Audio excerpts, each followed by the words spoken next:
Welcome to Couples Academy Live. Today we're talking about 10 questions you should ask your spouse now. Join us.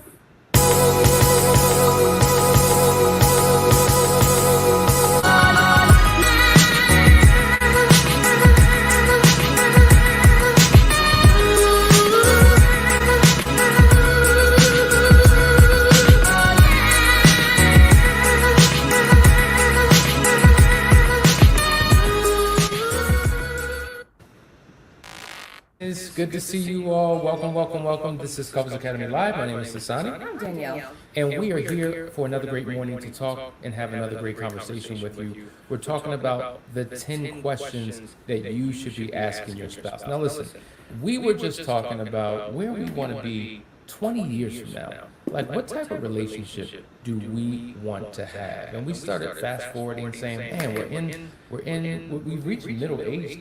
You know, Don't call me middle-aged. Danielle, how old are you? None yet. You in the middle of your age. You don't know. You got less years You ahead don't know of how you than long you have God behind you. intends for me to live. Well- I don't agree.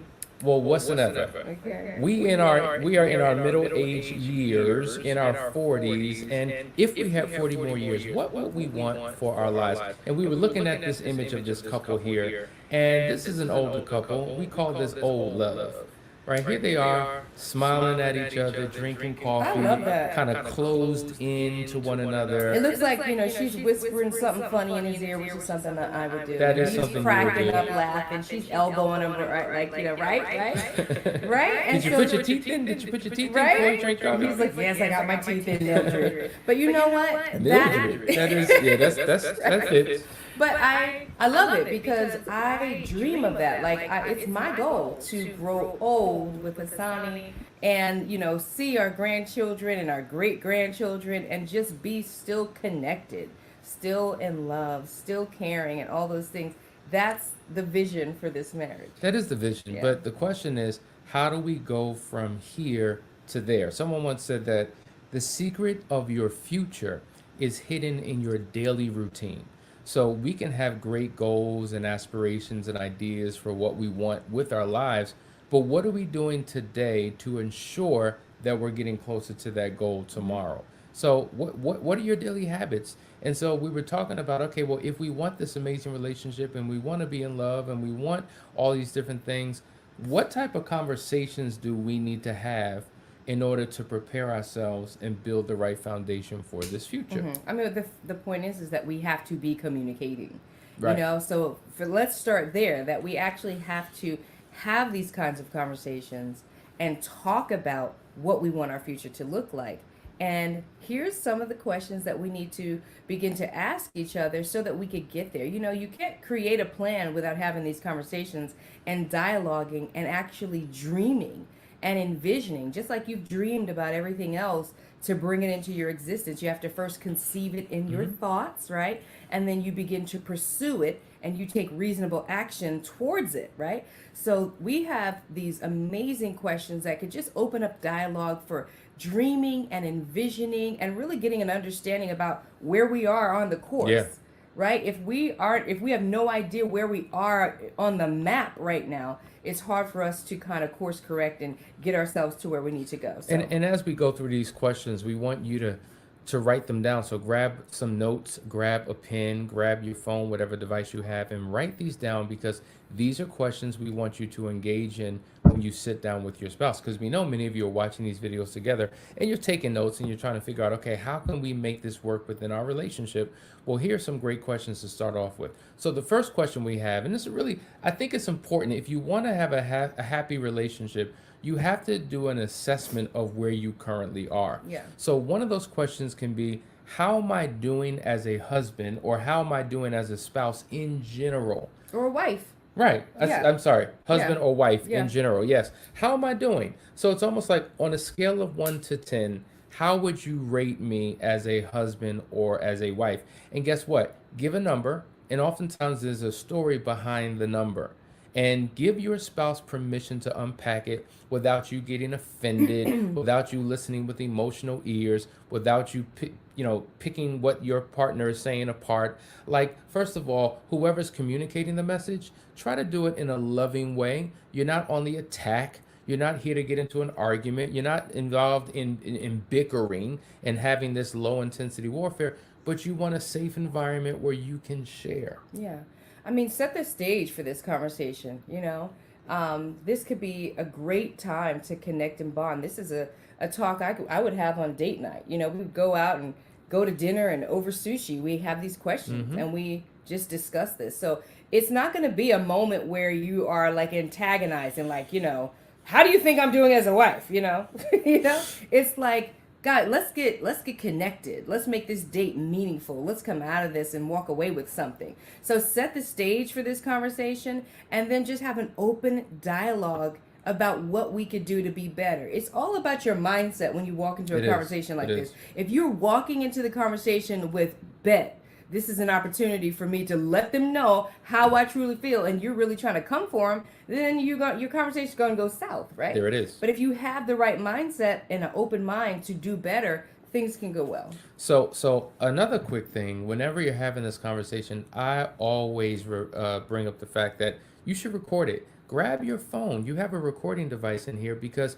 you're going to hear some amazing things. You're going to hear some very specific and detailed things. And if you're on a date night, it's not like you're going into a class with a notebook and pen. So record the conversation, because you can always listen to it later, unpack it, take notes, and begin to work on the things that you discuss in that conversation. Absolutely. Second question is, what are you most excited about in our relationship during this season? Now, here we are. We're in a corona season. It is a pandemic. Things are changing around the world, and a lot of people are struggling with anxiety and depression and restlessness, and there's so many things that we could talk about that aren't good or aren't going well. But we do see that what this has forced us to do is to be in a home together for long periods of time, less distractions, less activities. What's exciting about this season? How have we pivoted? How have we enhanced certain things? So looking at it through a particular lens of positivity could be a very, very good thing. I agree. I mean, this has been a challenging year for many, but I haven't spoken to one person that hasn't said, I found so many good things about this year. Like, yes, it's been challenging. It's been a lot of devastation, but on the flip side of it, I mean, I've grown closer to my husband. I've learned about my children. I've, you know, become more of a solid foundation in my family. So I think that in every situation, you can look at the positive if you're looking for the positive. You know what? Let me just jump in, because Steven Johnson made a great comment. He says, unfortunately, I, as the infidel, feel that when I express how I feel, but that way I feel is used as ammo. Okay, I think I hear the heart of what you're saying. So going back to the original question, how am I doing as a spouse in general? So if you are the offender, you're the one who betrayed your partner in whatever way. It's not just infidelity. Your spouse may have a tendency to look through a particular lens, and everything you do is wicked and evil, and you're the devil, and this, that, and the other. And so I think it's important to be able to separate the offense from how they're currently showing up. We kind of look at our spouse through the lenses of their past mistakes and their past tribulations and their past sins, rather than looking at how they may be showing up currently. So I think what happens is, if everything I'm doing is wrong, if I'm never doing anything right, if everything I do is just not valued, it's very demotivating. And what it does is, the willingness and the drive and the tenacity and the stick-to-itivism that one should have to continue to do the right thing, they feel deflated. So you want to be able to really address those past issues, but also acknowledge what they are doing right, if they are doing something right. Now, on the flip side, if you are the one who offended your spouse or betrayed your spouse, and now you have to answer that question, you know, how are they doing as a spouse? Well, once again, they may be. It's a difficult conversation for some to have. I mean, that can open up a whole can of worms if you really think about it. But I think you want to, in addition, like, listen, you've spent so much time hearing about everything that's wrong. Here's an opportunity to identify the things that are right. So it's being intentional to point out the things that are going well, so that you can do more of those things. We talk about this, and you can jump in. There's two things you got to focus on. Number one, focus on the right thing to do. Focus on doing all the right things. And number two, focus on no longer doing the wrong things. Those are two different things. One of them requires self-discipline. One of them requires self-control. Self-control is keeping you from doing bad things. Self-discipline is allowing you to continue to do the right things. And when you're focusing on that in terms of how you're showing up as a spouse, that's more of a balanced approach. I agree. I would also add that there's nothing wrong with anybody, whatever your circumstances is, because I heard the offender, depending on what's going on in your relationship, there's always going to be an offender or an offended. So I think it still plays a role that even if you have some egregious offense with your spouse and you're trying to work it out, say it is infidelity, all the more you need to use questions like this to check in with how you're doing, right? Because you have new rules if you have cheated on your spouse. There are new rules, right? So how am I doing as a husband and a wife with the new rules, right? Mm-hmm. Just place the questions within the confines of your particular situation, right? Not everybody is experiencing infidelity, okay? Some people are just dealing with trust issues or lying or, someone can't keep a job or whatever. People are dealing with all kinds of stuff in their relationship. Everybody is.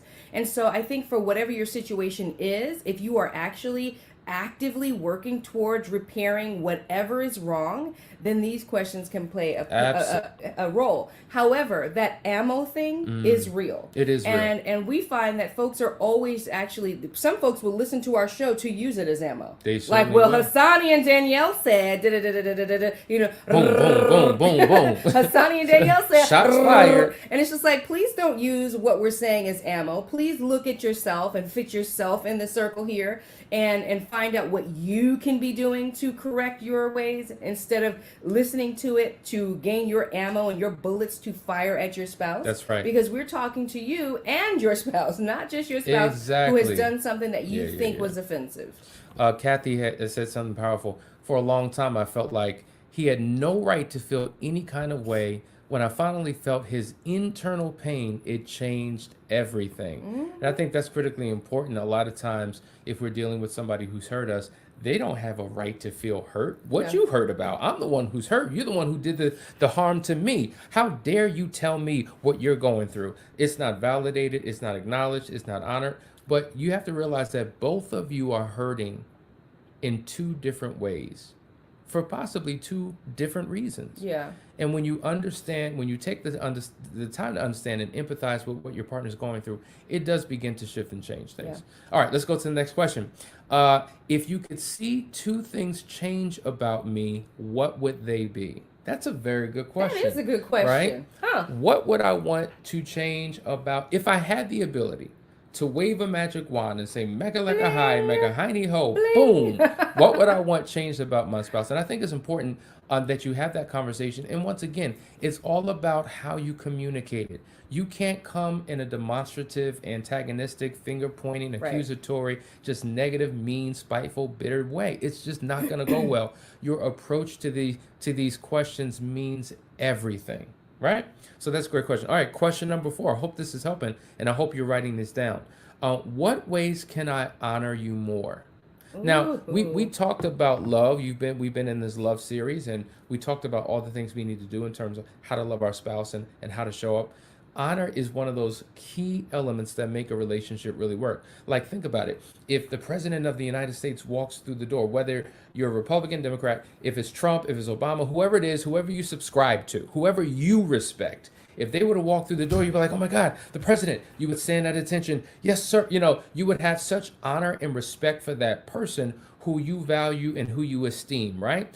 But yet your spouse, you dishonor. Right. You take for granted. You don't value. Right. And if you have issues with your spouse, you should have a level of respect and honor for the seat that your spouse is in. Mm-hmm. They are your spouse. They are the mother or father of your children. So there's a level of respect that they give just because of the position that they hold. Right. And when we learn to bring honor back into the relationship, things change. It's actually insulting to watch your spouse show so much respect and regard for others, and then you don't feel like you're getting it. It's almost like they've played it like they don't know how to do it. So you've kind of maybe given them a pass, like, well, they just don't know any better. But then when you see them exhibit that to someone else, you're like, hold on. So I'm in second chair.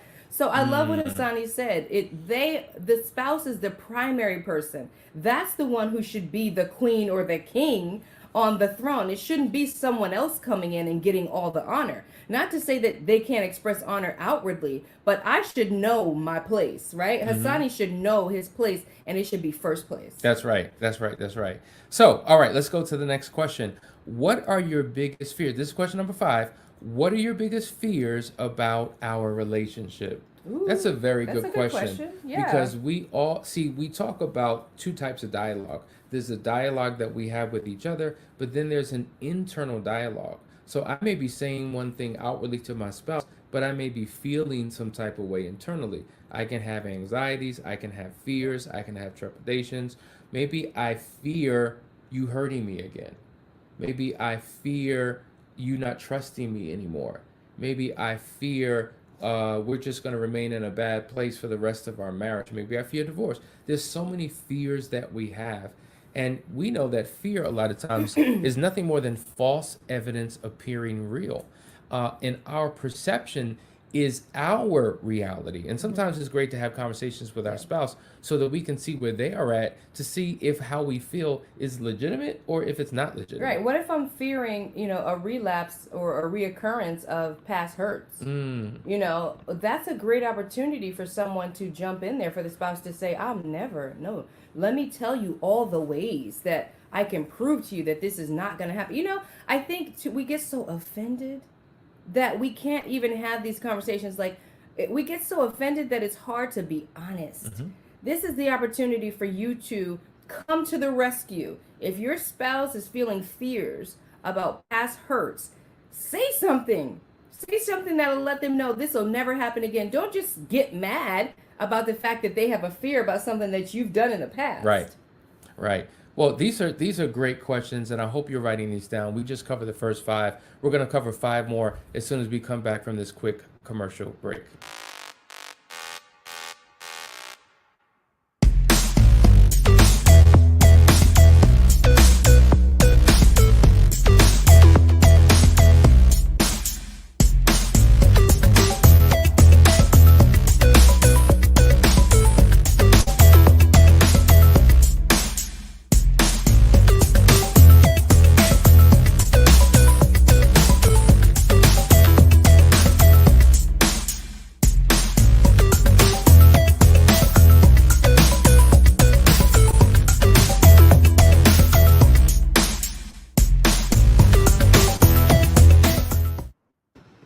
There is an epidemic in our world today concerning marriage.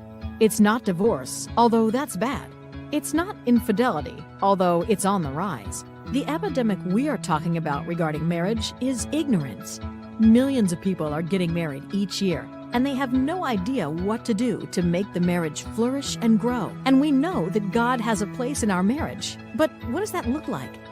Whether you've been married for a day, a year, or decades, be assured that there is hope and help for you today that will turn your marriage in the right direction. These well-known relationship experts and authors have devoted their lives to helping couples not only survive the rough patches, but thrive and bloom into something more beautiful than before. You're invited to call now for their book, The Audacity of Marriage, and learn how to overcome common challenges couples face. You'll also receive the DVD series titled The Before, During, and After of an Affair. 3 crucial messages on one DVD dealing with the topic of infidelity and how to prevent it. In addition, you and your spouse will also enjoy individual DVD messages by Hassani and his wife, Danielle. The Marriage Mastermind, The Power of Partnership, teaches how to use the law of agreement to manifest God's best in your life. And Copreneurship, Partnering in Passion and Profit, explores the issues of couples working together at home and work successfully. All of this for a love gift of only $59.99. But that's not all. Hassani and Danielle would like to personally invite you to join them at one of their many nationwide Audacity of Marriage conferences. When you call right now, you will receive 2 tickets valued at $200 each, free. Remember, in almost every marriage, there is a partner suffering from ignorance, and your gift of this book may be just what they need to save their relationship. Call now and get back to the joy of your marriage together. Operators are standing by. Well, welcome back. If you're just now joining us, this is Couples Academy Live with Asani and Danielle. We've been in a great conversation. We've been talking about the 10 questions that you should ask your spouse, and it's generating some great some great conversations. Yes. But we just want to say good morning to all of you who have tuned in. So to Stephen, to Angel, to Latasha, to Kathy. We have Sarah Ward. We have Ken Thomas. There's so many people Hey, Tanya. who are actually, Tanya, good to see you this morning. So many people who are coming in and Gwendolyn. leaving some great comments. One of the questions that came in from Linda was, do you recommend these questions in one sit down? I think that's a great question. That's a great question. What I would personally say is, wherever the question goes, like one question could wind up being a 35-minute conversation. Right. You know, I think that when you're having dialogue, you should limit it to about an hour, because that seems to be a healthy space. People's eyes start to cross and they start getting tired, or they lose their energy. Some people can't withstand long 3-hour conversations. Very and I true. think time and place is also important. We were talking about earlier, it could be a great date night conversation. And here's what I would do. If you're in a good place, you can have some of these challenging questions if you're in a good place on a date. If you're not necessarily in a good place, you may want to reserve some of these questions for your work day. As you know, we talk about your work day and your play day. Work day is the day that you're going to work on the relationship. And you don't want to be in a restaurant looking crazy and getting into fussing and fighting and art. So I think you need to assess the question and figure out what's most appropriate for you, limit it to an hour, record the conversation, and see where it goes. So if you get 5 questions done in an hour, if you get 10. Yeah, it's about the results. Yeah. You know, you want answers to these questions. You want to write these down. And these are things you want to move towards. You're going to work towards the answers. So if I find out some things about myself, I'm not going to just put that on the shelf. I'm going to be active and moving forward. So if the only thing you can handle is one, if it takes you 45 to 50, to 50 minutes to get through one, and you can add that one action to your day, perfect. Absolutely. Kathy said a great point. She said, even if you can't trust your spouse, trust the process of recovery. You better go, Kathy. You know what? That's absolutely You better right. go ahead. Yeah. Because a lot of people really struggle with trust, Yes. and so they want to give up, throw in the towel, call it quits, or just remain in a stuck situation in their marriage, and they don't trust anything. And that's true. When you don't trust your partner, trust the process that we take you through, because trust will be developed, healing will come, restoration will come in that process.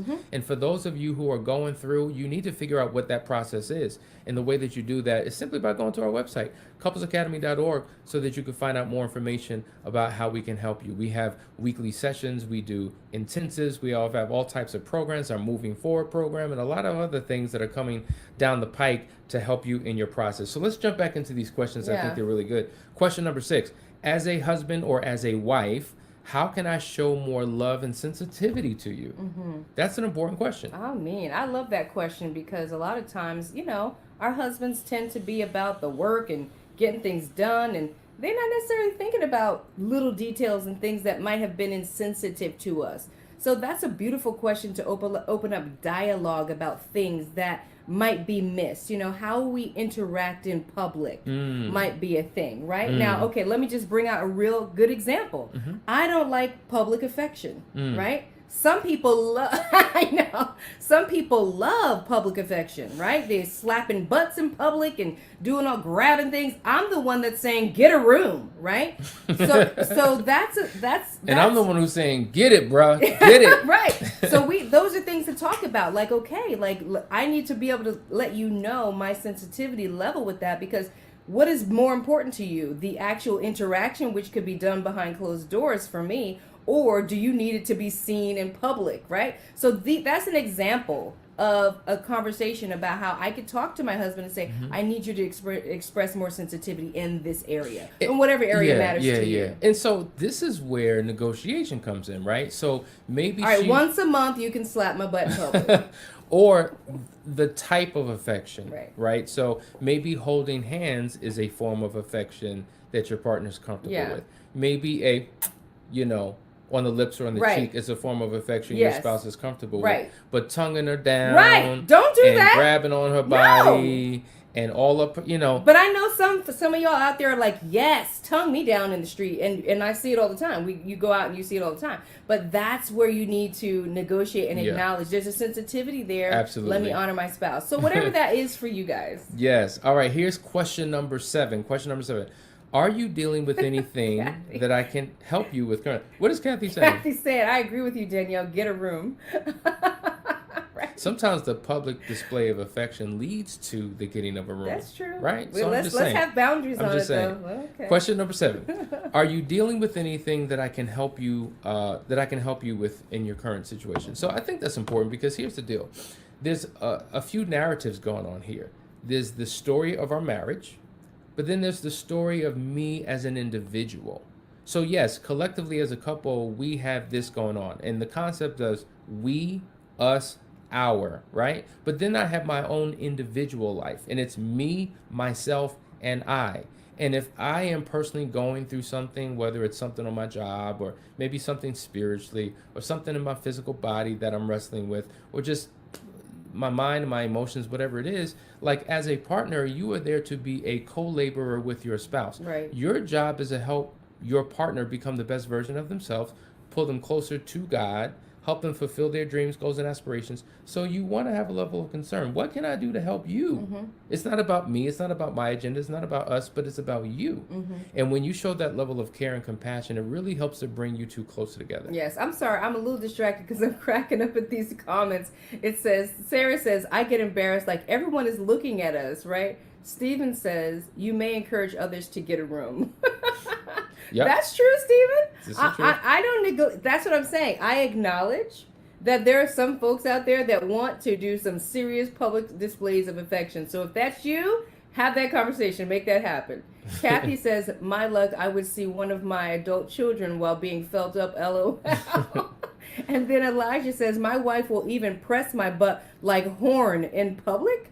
I don't know what that means, but it's interesting that we all have these different experiences. That speaks to sensitivity. That speaks to the question that Hassani just read. What can I do to make things better? We have these conversations. Yep. They don't have to be so serious. And you think about having this conversation with just you and your husband or your wife, and you just cracking up over stuff, right? Why do we have to be at odds about things? We should learn to be able to come to the table with conversations and have fun with it, Yeah. and come to resolution on it and move on. Here's the key: fun. Oh, like a some of horn, you- honk honk, sorry. Some of you are so serious. Some of you are so intense. Some of you are so stressed that you've lost the fun element. When you first got together, it was fun. It was exciting. It was pleasurable. Yeah. And now it's become and lighthearted. lighthearted. And easy. There it is. Right. Bring that back into your relationship, and sometimes creating the right environment Yes. will allow for that to happen. Did you see the old couple in the beginning? How are you going to get to that stage with that old couple where they're close, they're connected, they're leaning into one another, they're touching intentionally? How are you going to get there if you don't bring back that lightheartedness, that easy going, right? That's what we had in the beginning, and we've moved far away, and these questions are designed to bring you closer. Yes. All right. Here's the next question. Question number 8. How can we improve our intimacy or take it to the next level? I think that's important and when we're talking intimacy, we're not just talking about sex.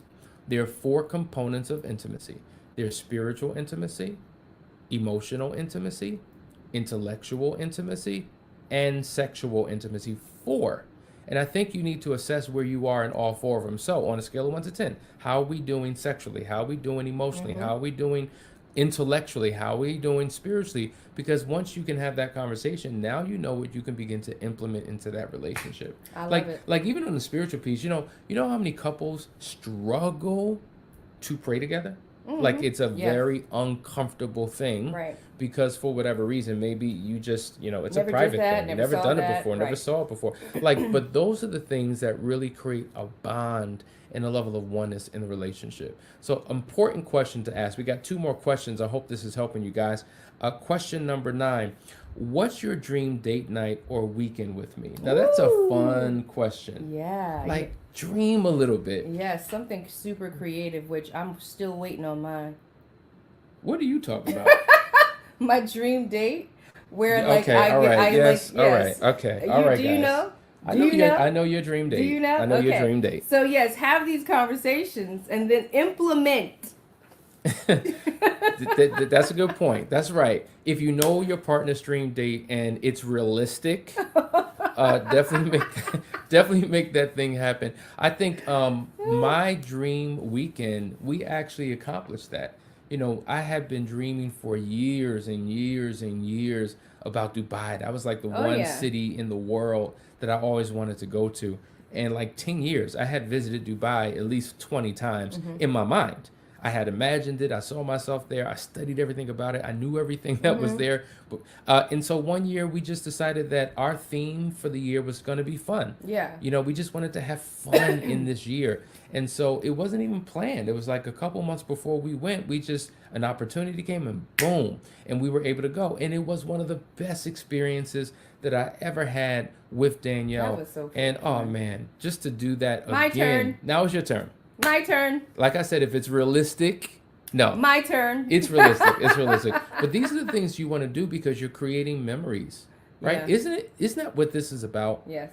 Creating new memories. Like even when you're celebrating holidays, birthdays, Christmas, yeah, you can get another gift, and that's great. Some of you love gifts, but you know, think about it. You get something that's pretty and shiny and looks good and feels good, And and it then gets a couple old. weeks later, Yeah. it's in a corner somewhere. Yeah. But memories It doesn't are take what away you from hold. it. It though, doesn't. but memories are. You hold on to yes. those things for a long, Yeah. long time. So hopefully that helps. All right. Yes. Our last question for the morning, and I hope you've been writing these down. And if you haven't, you got to Yes, replay Sonia. it. Yes, Sonia.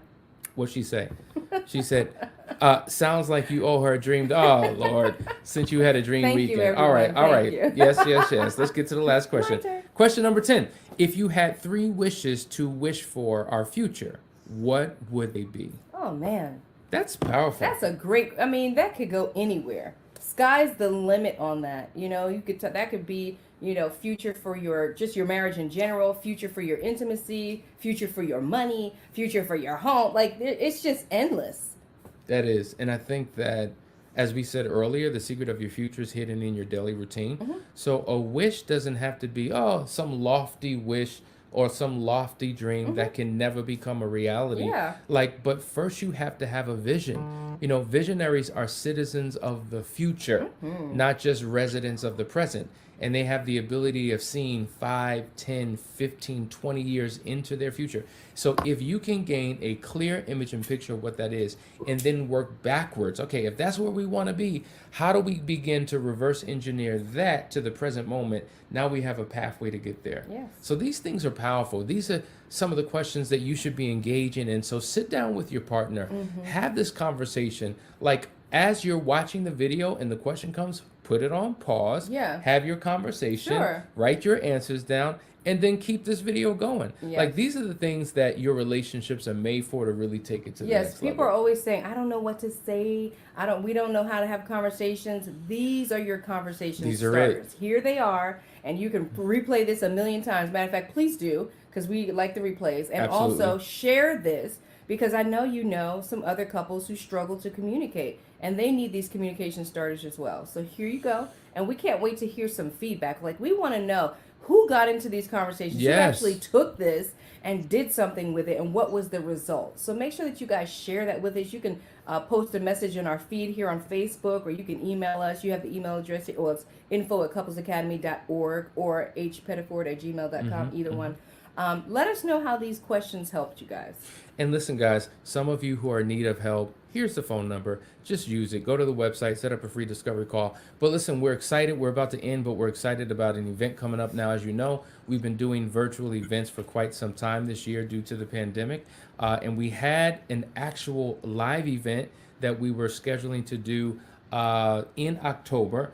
But obviously, because of the pandemic, we are now converting that into a virtual event. And I want you to take a look at this. This is the Unbroken Virtual Marriage Conference, October 16th through the 18th. It is just $89 per couple. Let me tell you something. We connected with Wes and Nisha Stringfellow a year ago and were blown away by their unbelievable, incredible we can get away. And we said, you know what? This is one of the best events we've ever been to, have never seen this before. So we decided to partner with them. And so we are going to have an amazing virtual event October 16th through the 18th. So the description and the link to register is below the video. It's $89. Listen, you will waste $89 on a meal that you don't even like. Why not invest that in your marriage and take your relationship to the next level? So listen, guys, we love you. We hope you got something out of today, and we will see you in the AM. Bye. Take care.